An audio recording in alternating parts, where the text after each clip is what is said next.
जय हिंद साथियों, आज हमारे साथ जुड़ चुके हैं जुबैर खान बागी साहब। बात करेंगे कि चालकों के मुद्दे पर वे बाकी से अपना इंटरव्यू देते रहते हैं। हमारे चैनल पे एक बार फिर से आपका बहुत बहुत स्वागत है। क्या समस्याएं वर्तमान में हैं और जिस तरह से कुंभ को लेकर कई तरह की सुविधाएं देने की बात की जा रही है, यातायात विभाग कर रहा है, इसको लेकर ऑटो चालक ई रिक्शा चालकों की लिस्ट भी जारी हो गई है किराए की। क्या कहना चाहेंगे उसको लेकर? देखिए, किराए की लिस्ट तो बहुत पहले इन्हों को जारी करना था, लेकिन देर आए दुरुस्त आए। उसके लिए एसपी ट्रैफिक महोदय और आरटीओ महोदय और तमाम अधिकारी जो है इस तरह का प्रयास करके एक लिस्ट जारी किया, इसके लिए उन सबको शुक्रिया और धन्यवाद।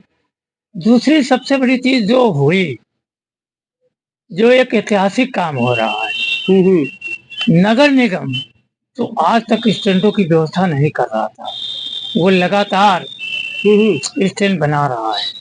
ये एक बहुत बड़ी उपलब्धि है कुंभ के नाम पर बनारस में ऑटो चालक रिक्शा चालकों के लिए। तो क्या कागजों पे बन रहा है कि हकीकत में बन रहा है? कागजों पे तो बहुत दिनों से था। अब जमीन पर कुछ जगहों पे बनना शुरू हुआ है। ये एक कुंभ के नाम पर बनारस के ऑटो चालक रिक्शा चालकों के लिए एक बहुत ही अच्छी खबर है। तो ये कहाँ पर बन रहा है, मतलब फिलहाल? अभी जैसे मैदागिल बना, कलेक्ट्री फार्म बना और लंका है, सारनाथ है, तमाम जगहों पे वो एक प्रक्रिया शुरू हो गई। कहीं बन गया है, कहीं बनने के कगार पे है, कहीं शुरुआत हो रही है। तो एक अच्छी पहल है कि कम से कम प्रमुख जगहों पर एक अस्थाई स्टैंड बन गया। इसलिए इसमें नगर निगम जो इतने दिन से केवल कागजों पे काम चला रहा था, कुंभ आने से ये एक बड़ा फायदा हुआ। तो कुछ बातें आ रही हैं कि सिर्फ कुंभ के मेले तक ही या इस आयोजन तक ही तमाम चीजें रहेंगी? नहीं, आप जब वहाँ बोर्ड लगा रहे हैं, सारी व्यवस्था दे रहे हैं, तो कुंभ तक क्यों रहेंगे? हाँ, कुंभ के बाद क्या उसको उखाड़ के लेके चले जाएंगे? क्या वो बनाई हुई चीज तोड़ देंगे? वो तो परमानेंट व्यवस्था हुई कुंभ के बहाने। ठीक। और इन्होंने ई रिक्शा को तो व्यवस्थित कर लिया, एसपी ट्रैफिक, इसके लिए साधुवाद। लेकिन जो ऑटो रिक्शे की जो समस्याएं हैं, बाहर भीतर का जो खेल है, क्योंकि जो परमिट जारी हुई थी देहात के नाम पर, बनारस में देहात वो बचा नहीं, सब लमसम शहरी क्षेत्र के तरह हो गए। तो अब ये देहात और शहर की परमिट खत्म करना होगा। शहर के चालक जो भी हैं, जिनकी शहर की गाड़ियां हैं, वो शहर में चलावें। जो बाहर के चालक हैं, जिस तरह इन्होंने ई रिक्शा को किया है, उसी तरह अब ऑटो रिक्शा को करेंगे। तो इसमें दो तीन चीजें बहुत ही बढ़िया होने वाली है। जो बाहर भीतर के नाम पर खेल चल रहा है, वसूली का, जो एक सिंडिकेट पूरा तैयार है बनारस में, चाहे वो लंका हो, कैंट हो, मैदागिन हो, और तेरे सिटी स्टेशन हो, पड़ाव हो, पानेपुर हो, भोजी, एक ही सिंडिकेट तैयार है। और वहाँ एक व्यक्ति इस सिंडिकेट को चलाने वाला भी मौजूद है। तो ये सिंडिकेट खत्म होगा, जिससे चालकों को बड़ी राहत मिलने वाली है। इसको लेकर क्या प्रशासन के साथ, यातायात विभाग के साथ आपकी कोई बैठकें हुई है? बैठकें तो हो रही हैं, और हमें लगा इस बीच एसपी ट्रैफिक साहब से लगातार हम लोगों की बात हुई। हमें लगा कि एसपी ट्रैफिक साहब ईमानदारी से बनारस की जो यातायात व्यवस्था कई सालों से बेकार पड़ी हुई थी, उस व्यवस्था को सुधारने में एसपी ट्रैफिक महोदय कुछ हद तक कामयाब हो गए। और कामयाब इसलिए हुए कि वो सही नीयत, अच्छी नीयत से, अच्छी सोच के साथ इस काम को कर रहे हैं। इसके लिए मैं एसपी ट्रैफिक साहब को बधाई देता हूँ।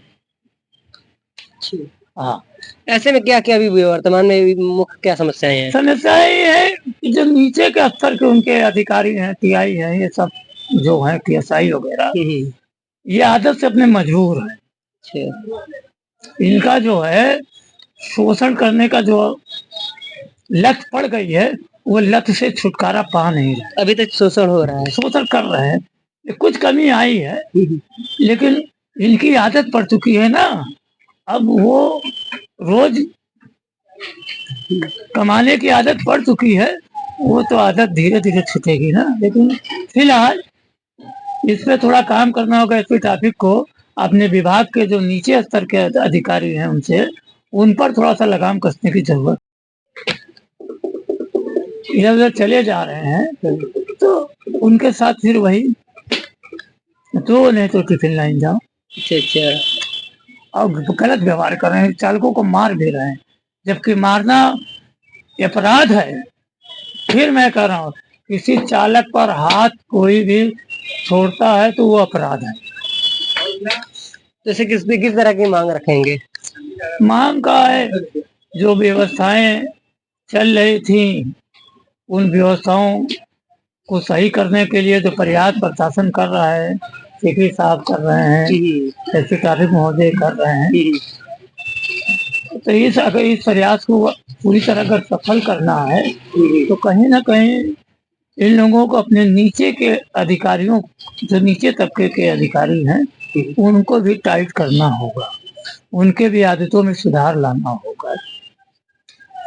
और ये जो बनारस में यूनियन है, संगठन है, जो भी लोग हैं, अधिकांश, सारे को तो मैं नहीं कह सकता, लेकिन अधिकांश यूनियन भी इसमें लिप्त हैं, इस व्यवस्था में। अच्छा अच्छा। और शोषण पर जो आवाज उठाना चाहिए वो आवाज नहीं उठ रही है। वो उसका हिस्सेदार है।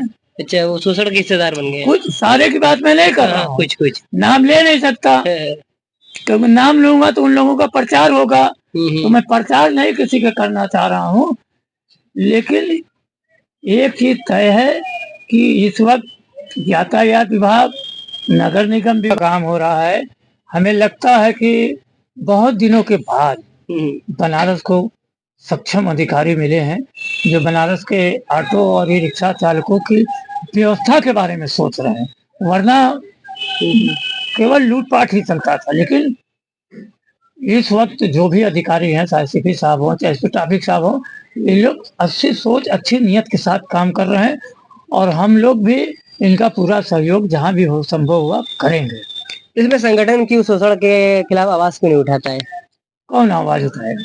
इतना ज्यादा संगठन है आपके पास, हर मोड़ पर एक संगठन है आपके पास। देखिए, होता क्या है, हो क्या रहा है, अब कुछ लोग अगर उसका आवाज उठाते हैं तो पीछे से कुछ लोग ले जाकर माला पहनाते हैं। अच्छा। हाँ, दरअसल कहा ना, कुछ संगठन अच्छा काम कर रहे हैं, कुछ जो है वो क्या कहते हैं यार, ब्रोकर कह लीजिए, या क्या उसको नाम भी नहीं दे पा रहे हैं, बताइए।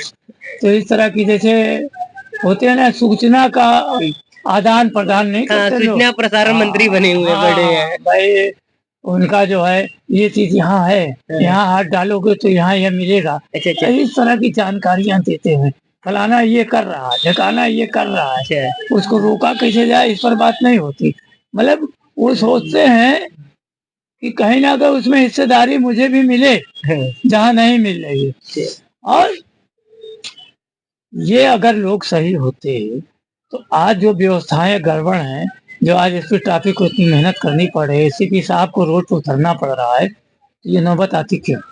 कहीं ना कहीं अभी एक अभियान जब चलाते हैं इस पर ट्रैफिक साहब या सीपी साहब, जब ऐसे संगठन आपके पास है, ऐसी जानकारी है, तो उसका बहिष्कार क्यों नहीं करते हैं? प्रशासन से आप लोग मिलकर क्यों ऐसा क्यों नहीं करते? कि नहीं, मैंने तो इस पर हमेशा आवाज उठाई है, और मैं आवाज उठाता रहूंगा, क्योंकि ना मुझे मरने का डर है, ना पैसे की लालच है। मैं सिर्फ ये चाहता हूँ, चालक भी मेरा इंसान है, दिन भर 24 घंटा मेहनत करता है, हर परिस्थिति में, हर समय, चाहे वो जाड़ा हो, गर्मी हो, बरसात हो, रास्ता खराब हो, जाम लगा हो, हर परिस्थिति में चालक मेरा लोगों की सेवा